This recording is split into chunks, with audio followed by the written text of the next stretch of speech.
السلام علیکم ورحمۃ اللہ وبرکاتہ۔ ناظرین، 10 صورتوں کی تفسیر سیریز کے 6th پارٹ میں آپ کا خیر مقدم ہے۔ اس حصے کے اندر سورہ نصر یا سورہ تودیع کی آسان اور مختصر تفسیر پیش خدمت ہے۔ ناظرین، اس سورت کی پہلی آیت اذا جاء نصر اللہ والفتح کے اندر جو لفظ الفتح ہے، اس سے مراد فتح مکہ ہے، اور مکہ فتح ہوا ہے سن 8 ہجری کے اندر، یعنی آج سن 2026 سے 1397 سال یا 1398 سال پہلے سن 629 یا 630 عیسوی کے اندر مکہ فتح ہوا ہے، جس وقت حضور پاک علیہ الصلوۃ والسلام کے کمپینینز کی تعداد، یعنی آپ کے صحابہ کرام رضوان اللہ تعالی علیہم اجمعین کی تعداد 10,000 تھی، اور پھر اگلے 2 سال سے کم مدت کے اندر اندر ہی یہ تعداد بڑھ کر 1,00,000 سے بھی زیادہ ہو گئی تھی۔ تو مفسرین کے قول کے مطابق اگر یہ صورت فتح مکہ کے بعد نازل ہوئی ہے تو آیت کریمہ کا مطلب یہ ہے کہ جب اللہ کی مدد آ چکی، یعنی مکہ فتح ہو چکا، اور اس کا اثر یہ ہوا کہ اس مدد کی آمد سے پہلے اور فتح مکہ سے پہلے ایک بہت بڑی تعداد ان لوگوں کی بھی تھی کہ جن کو حضور پاک علیہ الصلوۃ والسلام کی رسالت کا اور اسلام کی حقانیت کا یقین تو ہو چکا تھا، لیکن وہ اسلام میں داخل ہونے سے اس لیے رکے ہوئے تھے کیونکہ ان کو قریش کی مخالفت کا فیر تھا، خوف تھا۔ لیکن فتح مکہ نے ان کی اس رکاوٹ کو دور کر دیا، تو وہ لوگ سب گروپ بائی گروپ اور فوج در فوج ہو کر اسلام میں داخل ہونے لگے، اور یہ اس بات کی علامت تھی کہ حق کا پیغام دلوں کی زمینوں میں جڑ پکڑ چکا ہے۔ چنانچہ یمن سے 700 لوگ، اور یمن اور مدینہ منورہ کے درمیان جو مسافت ہے وہ کم و بیش 1,500 کلومیٹر کی مسافت ہے، وہاں سے 700 لوگ مسلمان ہو کر مدینہ طیبہ پہنچے ہیں، اور یہ لوگ راستے میں اذان اور قرآن پڑھتے ہوئے آئے ہیں، اور اسی طریقے سے دیگر عام قبائل عرب لوگ فوج در فوج ہو کر دین اسلام کے اندر داخل ہونے لگے۔ تو جب آپ اللہ کی اس مدد کو دیکھ چکے اور آپ نے لوگوں کو دین اسلام کے اندر داخل ہوتا ہوا دیکھ لیا، تو آپ کے لیے حکم کیا ہے؟ فسبح بحمد ربک واستغفر، تو آپ اپنے رب کی تحمید و تسبیح کیجیے اور استغفار کیجیے۔ یہ مطلب ہوا اس وقت جبکہ مفسرین کی ایک جماعت کے مطابق اس صورت کا نزول فتح مکہ کے بعد ہوا ہو، اور دوسرے قول کے مطابق اگر یہ صورت نازل ہوئی ہو فتح مکہ سے پہلے، تو پھر آیت کریمہ کا مطلب یہ ہے کہ اللہ کی مدد خاص اگرچہ ابھی آئی نہیں ہے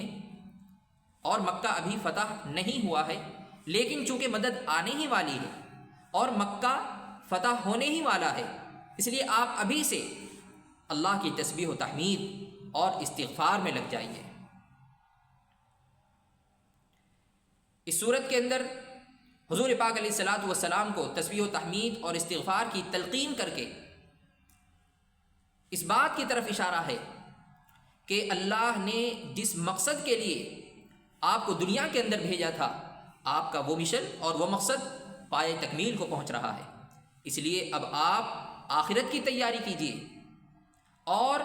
آپ کا جو معمول اور جو روٹین تسبیح و تحمید کا اور استغفار کا ہے اس میں مزید اضافہ فرما دیجیے۔ اور اس صورت کے اندر حضور پاک علیہ الصلوۃ والسلام کو استغفار کی تلقین کر کے دراصل امت کو یہ بتانا ہے کہ جب حضور پاک علیہ الصلوۃ والسلام کو استغفار کے لیے کہا جا رہا ہے، حالانکہ آپ تو بخشے بخشائے ہیں، آپ معصوم ہیں، تو پھر ہم امتیوں کو اپنے گناہوں پر اور اپنی خطاؤں پر کتنا زیادہ استغفار کرنا چاہیے۔ اور جب یہ صورت نازل ہوئی تو اکابر صحابہ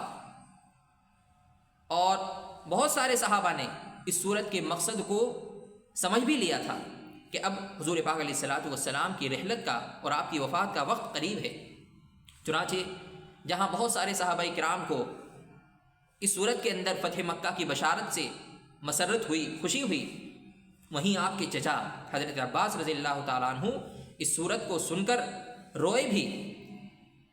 حضور پاک علیہ الصلوۃ والسلام نے پوچھا کہ رونے کا کیا سبب ہے؟ تو انہوں نے یہی فرمایا کہ یا رسول اللہ، اس صورت کے اندر آپ کی وفات کی خبر پوشیدہ ہے۔ تو حضور پاک علیہ الصلوۃ والسلام نے ان کی تصدیق فرمائی۔ تو اس صورت کا پیغام اور حاصل کلام یہ ہے کہ اس صورت کے اندر زندگی کا ایک عظیم فلسفہ چھپا ہوا ہے، اور وہ یہ ہے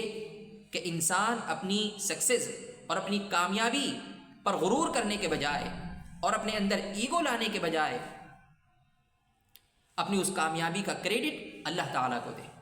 اپنی اس کامیابی اور سکسیز کا انتساب اپنے رب کی طرف کرے۔ اور یہ صورت اس بات کی گواہی ہے کہ اسلام ایک یونیورسل ریلیجین ہے، ایک عالمگیر دین ہے جس کی جڑیں نصرت الہی سے وابستہ ہیں۔ اذا جاء نصر اللہ والفتح، جب اللہ کی مدد اور فتح آ چکی، ورأیت الناس يدخلون فی دین اللہ افواجا، اور آپ لوگوں کو دیکھ چکے کہ وہ دین کے اندر فوج در فوج داخل ہو رہے ہیں، فسبح بحمد ربک واستغفر، تو آپ اپنے رب کی تسبیح و تحمید اور استغفار کیجیے، انہ کان توابا، بے شک اللہ تبارک و تعالی خوب بخشنے والا اور متوجہ ہونے والا ہے۔ اللہ تبارک و تعالی ہمیں اپنی تسبیح و تحمید کی توفیق و رحمت فرمائے، اور ہمیں اپنے گناہوں اور اپنی خطاؤں پر کثرت کے ساتھ استغفار کرنے والا بنائے۔ وآخر دعوانا الحمد للہ رب العالمین۔